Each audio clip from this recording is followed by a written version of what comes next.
सीधे अब मुंबई हम आपको लिए चलते हैं, जहां पर रतन टाटा को श्रद्धांजलि देने गृह मंत्री अमित शाह पहुंचे हैं। नेहा, शाम 4 बजे अंतिम संस्कार उनका होना है। दरअसल एक पब्लिक संबोधन के दौरान अमित शाह ने यह साफ कह दिया था कि आज वो श्रद्धांजलि देने जाएंगे। अगर प्रधानमंत्री देश में मौजूद होते तो वो भी यहाँ पहुंचते श्रद्धांजलि देने के लिए। महाराष्ट्र के सीएम एकनाथ शिंदे को आप देख सकते हैं, देवेंद्र फडणवीस डिप्टी सीएम वहां पर श्रद्धांजलि देने के लिए पहुंचे हैं। सुबह से ही एक लंबी कतार यहाँ पर लगी हुई है, उद्योगपतियों की, राजनेताओं की, फिल्मी हस्तियों की। सचिन तेंदुलकर वहां पर पहुंचे थे, आज तड़के ही सुबह पहुंच गए थे वो रतन टाटा के घर पर उन्हें श्रद्धांजलि देने। लेकिन उसके बाद जब एनसीपीए लॉन्स उन्हें लाया गया, उसके बाद से ही यहाँ पर तमाम वो दिग्गज, पीयूष गोयल को आप देख सकते हैं, केंद्रीय मंत्री पीयूष गोयल ने भी अपनी श्रद्धांजलि दी थी। और सिद्धार्थ, जिस तरीके से हमने यहाँ पर across party lines, across political lines, उद्योग जगत की तमाम हस्तियां जो एक तरीके से राइवल्स भी होंगे कहीं ना कहीं रतन टाटा के, उन सब ने इतने अच्छे शब्दों के साथ उन्हें डिस्क्राइब किया, उन्हें एक एग्जेम्पलरी कहा, उन्हें एक विजनरी कहा। उन्होंने कहा कि रतन टाटा एक बहुत ही विनम्र इंसान, ये शब्द विनम्र सबने इस्तेमाल किया। देखिए, कई लोग तो ये भी कहते हैं कि उनकी पर्सनैलिटी एक रॉकस्टार पर्सनैलिटी थी और शायद उसका भी प्रभाव और असर जरूर देखने को मिलता है। उनके बातचीत करने की शैली और जिस क्लैरिटी से वो डिसीजन लेते थे, कई टाटा समूह के लोगों से जब भी पास्ट में बात हुई है, वो इस विषय को बार बार कहते थे कि इन थिंकिंग और कार्यशैली बहुत ही क्लैरिटी के साथ बात करने की थी।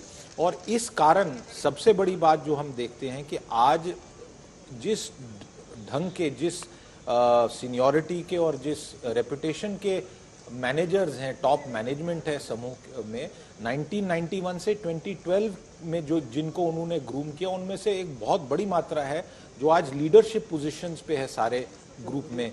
शायद मैन मैनेजमेंट का सबसे बड़ा उनका जो टैक्टिक था, आज उसका हम नतीजा इस ग्रुप की परफॉर्मेंस में देखते हैं। भारतीय जनता पार्टी का पूरा जो नेतृत्व है महाराष्ट्र में, वो आप इस समय देख रहे हैं। गृह मंत्री अमित शाह के साथ साथ महाराष्ट्र के मुख्यमंत्री भी आप देख रहे हैं, एकनाथ शिंदे वहां पर। जैसा कि नेहा ने भी कहा, अमित शाह ने कह दिया था कि मैं प्रतिनिधित्व करूंगा, क्योंकि प्रधानमंत्री को आसियान की बैठक के लिए लाओस जाना था 2 दिनों के लिए, और वो रवाना हुए। अमित शाह यहाँ पर आए हैं। पीयूष गोयल की तो आवाज तक रूंध गई सिद्धार्थ, जब वो आज तक इंडिया टुडे से बातचीत कर रहे थे, तो अपनी बातें बताते बताते मतलब ऐसा लगा कि वो चोक हो गए हैं बुरी तरीके से। देखिए, जो टाटा ग्रुप की कंपनीज हैं, उनका काम लगभग हर स्टेट में और हर पार्टी से पाला पड़ा है, क्योंकि टाटा ग्रुप कई ऐसे सेक्टर्स में हैं जो सरकार द्वारा रेगुलेटेड हैं, कई ऐसे सेक्टर्स हैं जो जिसमें रेगुलेशन नहीं हुई है।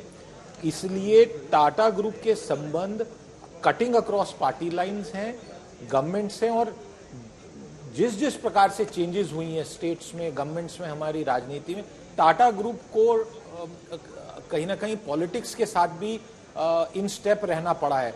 और ये हकीकत है, जितनी चेंजेस हुई हैं अपने देश में, ईज ऑफ डूइंग बिजनेस भी आई है, राज्य स्तर पे भी, केंद्र पे भी, बिजनेस जगत को भारत में सरकार के साथ और पॉलिटिकल पार्टीज के साथ समन्वय तो बना के ही रखना पड़ता है। रतन टाटा ने दरअसल वो दौर भी देखा जब इकोनॉमिक लिबरलाइजेशन हुआ, जब मनमोहन सिंह जी थे, वो दौर से लेकर अब तक जब हम मोदी सरकार देख रहे हैं, ईज ऑफ डूइंग बिजनेस जिसका आपने जिक्र किया, और आपने साथ ही ये भी बताया सिद्धार्थ कि कैसे स्टार्टअप्स को भी वो कई तरीके से मदद करते थे इकोनॉमिकली, आइडियाज के साथ। और बहुत सारे ऐसे एंटरप्रेन्योर्स हैं जिनका ये कहना था कि Ratan Tata was just a call away. आप अगर उनको जानते हैं, अगर उनको फोन कर दीजिए, तो वो आपको सही सलाह देने में सबसे पहले सामने आएंगे। देखिए, मेरा ये मानना है कि उन्होंने कभी भी अपने आप को एज अ प्रमोटर प्रेजेंट नहीं किया।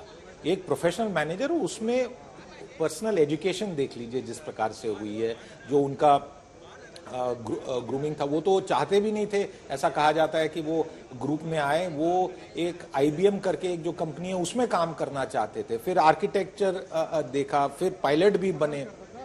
तो उनकी शख्सियत और जो एक डाइवर्स टाइप ऑफ इंटरेस्ट वाले व्यक्ति थे, वो भी उस प्रकार से झलकता है। एक चीज और हमें ये देखनी पड़ेगी कि जब संकट आया ग्रुप में, चाहे वो एक्सटर्नल फैक्टर्स के कारण हो, चाहे बिजनेस की अंडर परफॉर्मेंस हो, उस समय उन्होंने रेस्पॉन्सिबिलिटी डायरेक्टली फ्रंट फुट पे आके ली। ये बात मैंने बार बार देखी है कि जब भी कोई ऐसा बड़ा मुश्किल समय आता था तो वो फ्रंट में आते थे। कई बार दिल्ली में भी आके शासन में मीटिंग्स करनी पड़ती थी, वो शाय अवे नहीं करते थे इन इश्यूज से। और जो आपने लिबरलाइजेशन से 1991 के बाद का जो दौर देखा और भारत की अर्थव्यवस्था में जो बदलाव आया, उसमें एक बहुत बड़ा सवाल उठता था कि हमने जो लिबरलाइजेशन की है इससे सारे विदेशी आके भारत में सब कुछ कब्जा कर लेंगे।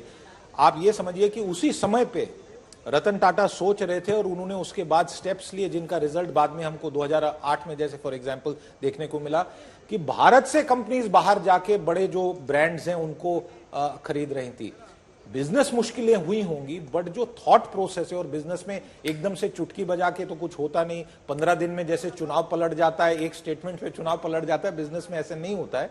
इसलिए उस प्लानिंग से, स्ट्रैटेजी से उसको चलाना। और जो पहले एक सवाल आपने पूछा था कि सक्सेशन, टाटा जो ट्रस्ट हैं उसको लेके, अगर हम देखें उसमें भी उन्होंने जो ट्रस्टीज हैं, अलग अलग ट्रस्टीज हैं, 3-4 जो बड़े ट्रस्ट हैं, उसमें एक नाम लगातार हम देखते हैं, वहां भी वाइस चेयरमैन बहुत समय से हैं, विजय सिंह जी हैं, IAS अधिकारी थे, डिफेंस सेक्रेटरी रह चुके हैं। तो हर लेवल पे, हर स्तर पे प्रॉपर लोगों को बिठा के कहीं गैप्स नहीं सिद्धार्थ, रखी है। एक्चुअली इस चीज को हम आपसे विस्तार से डिटेल में समझेंगे।